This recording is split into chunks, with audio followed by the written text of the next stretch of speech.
ini memang ada 3 buah MOSFET yang terbakar. MOSFET dengan seri IRF 1407. Nah, ini frekuensinya, gelombangnya sudah keluar. Nah, ini dia sudah keluar untuk gelombangnya. Ini tegangan sudah keluar 237 volt.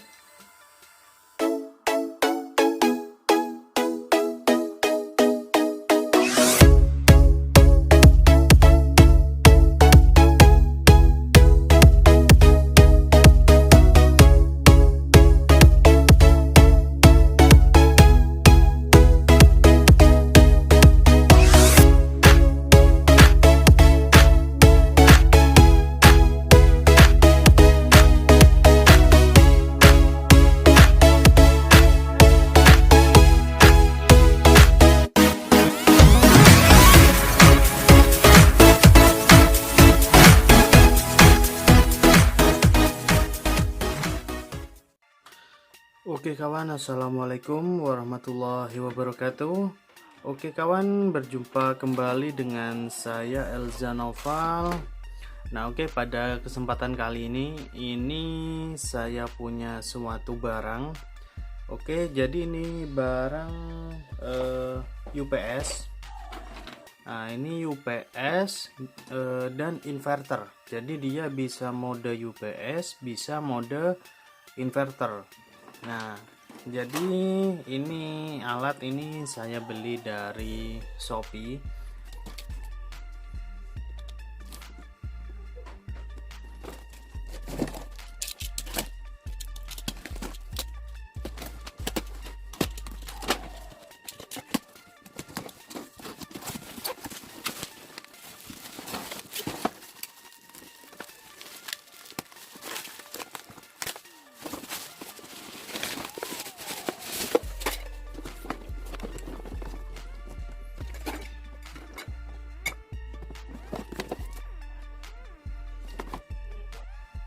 Saya beli dalam kondisi rusak.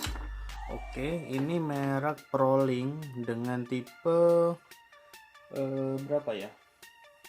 Tipe IPS 2400. Oke. Jadi ini saya beli dalam kondisi rusak. Untuk inverter ini kondisinya rusak, dibeli dengan harga 75.000 kalau nggak salah, itu di toko Shopee harganya sekitar 75.000.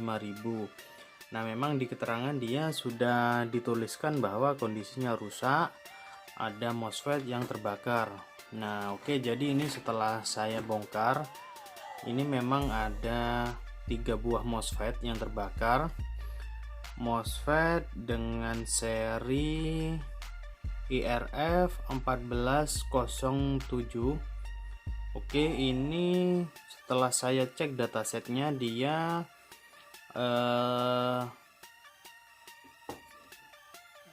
kapasitasnya 125 ampere, 75 volt. Oke, karena saya nggak punya stok MOSFET dengan seri tersebut, jadi saya harus beli dulu. Nah, jadi ini setelah kita bongkar, ini akan saya bersihkan dulu sambil nunggu MOSFET-nya datang gitu. Jadi ini merupakan inverter yang sudah pure sine wave. Jadi ini ada trafo inverter dan ini ada induktor. Ini kalau saya lihat dia itu merupakan induktor. Yang ini dia trafo inverternya, sedangkan yang ini untuk induktornya. Oke, jadi sekilas kita lihat sih dia sangat kompak ya. Nah, ini MOSFET-nya berjejer banyak sekali. Jadi hitungan saya itu kalau misalnya toh dia itu nggak bisa nyala sama sekali, ya lumayan lah. Trafo ini EE55 ini kalau beli itu sekitar 30 ribuan. dan ini ETD 45. Ini kalau beli juga sekitar ya 30-an lah. Jadi kalaupun memang nggak bisa dinyalakan, ya dari komponennya aja sudah sangat balik modal gitu loh.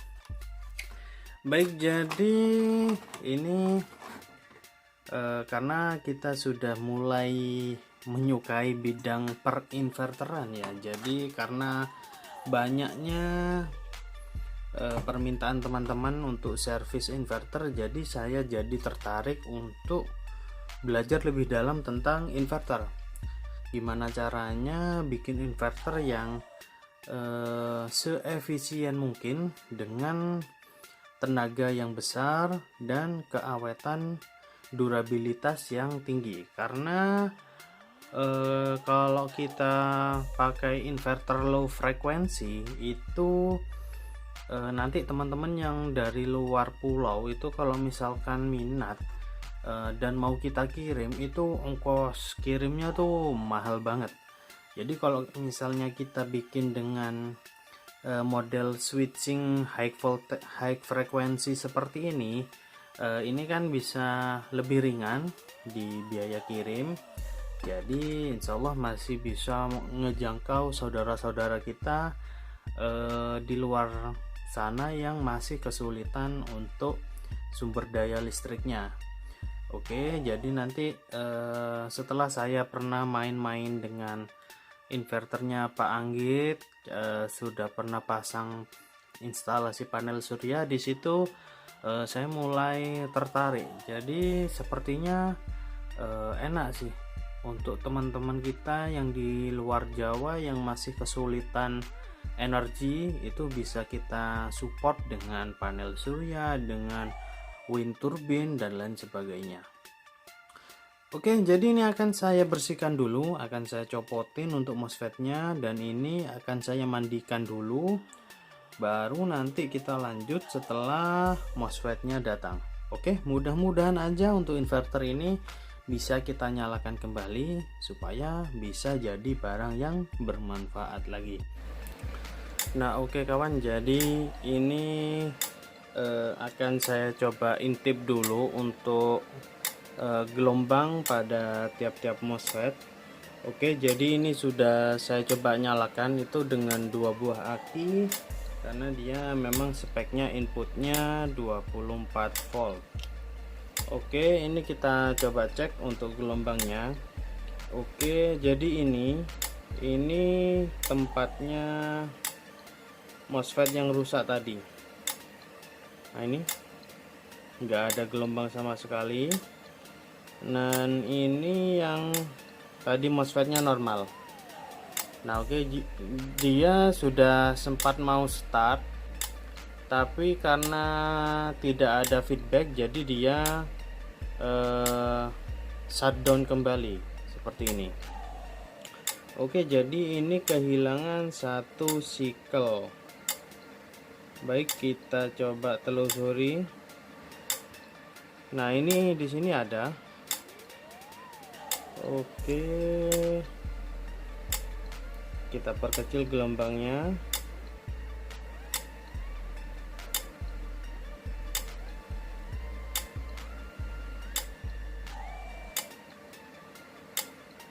Oh, tadi kayaknya ada guys. Nah ini di sini kelihatannya ada.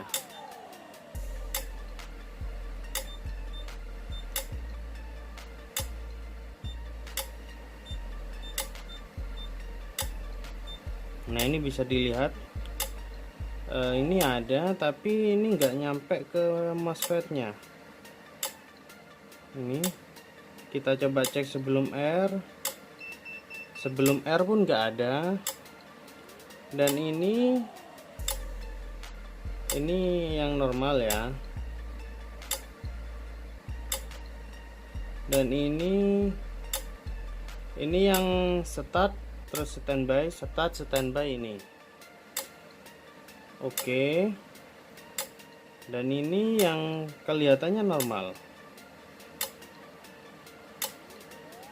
Oke, jadi akan saya pelajarin dulu. kira-kira dari output IC PWM nya itu ada apa enggak ini. Oke, akan saya teliti dulu untuk IC PWM nya dan akan saya cek-cekin dulu signalnya apakah sudah mulai ada gelombang atau enggak. Nah oke, jadi ini akan saya cek untuk tegangan di VCC IC nya. Oke, ini untuk VCC IC UC ini normal 8 volt. Oke, kita cek untuk VCC IC SG nya. Loh, ini kok cuma 2 volt. VCC cuma 2 volt. Oke, pasti ini rusak ini guys. Apakah aduh, jadi ini IC PWM nya itu panas banget, ini panas di luar rata-rata. Jadi bisa dipastikan nih IC nya rusak karena tegangan yang masuk dia itu drop dikarenakan mungkin IC nya short, kemungkinan seperti itu. IC nya rusak bisa diakibatkan oleh MOSFET yang rusak ini. Baik, jadi akan saya ganti dulu ini untuk IC PWM nya, baru nanti kita lanjut kembali videonya. Oke. Nah oke kawan, jadi ini udah saya ganti untuk IC PWM nya karena tadi itu panas banget. Baik, ini kita coba nyalakan. Oke, kita pantau, dan ini saya kasih R untuk bagian shutdownnya karena ini kan belum ada MOSFET, otomatis dia tidak mau jalan, dia akan shutdown. Jadi ini pin shutdownnya saya groundkan. Kita paksa PWM nya bekerja walaupun dari sistem dia shutdown seperti itu. Oke, kita nyalakan. Bismillahirrahmanirrahim. Oke, nah oke, ini sudah mau nyala tapi dia protect F0. Yang sebelumnya kan dia tak gitu aja karena untuk supply PWM nya kan dia drop, jadi sistemnya kebaca foul. Oke, buzzernya bising guys. Nah ini frekuensinya, gelombangnya sudah keluar. Nah ini dia sudah keluar untuk gelombangnya. Oke, baik, kita coba kasih MOSFET apakah dia mau bekerja. Oke, akan saya pasangin MOSFET dulu. Nah oke kawan, jadi ini akan saya coba dulu untuk tes. Ini MOSFET yang ori dan ini MOSFET yang kita tambahkan. Oke, jadi ini MOSFET speknya 200 ampere, sedangkan yang ini 125 ampere. Oke, ini switch kita on kan. Baik, kita coba nyalakan. Oke, kita pakai satu serabut aja supaya kalau ada konslet itu aman, gak ngerusak. Oke, bismillahirrahmanirrahim.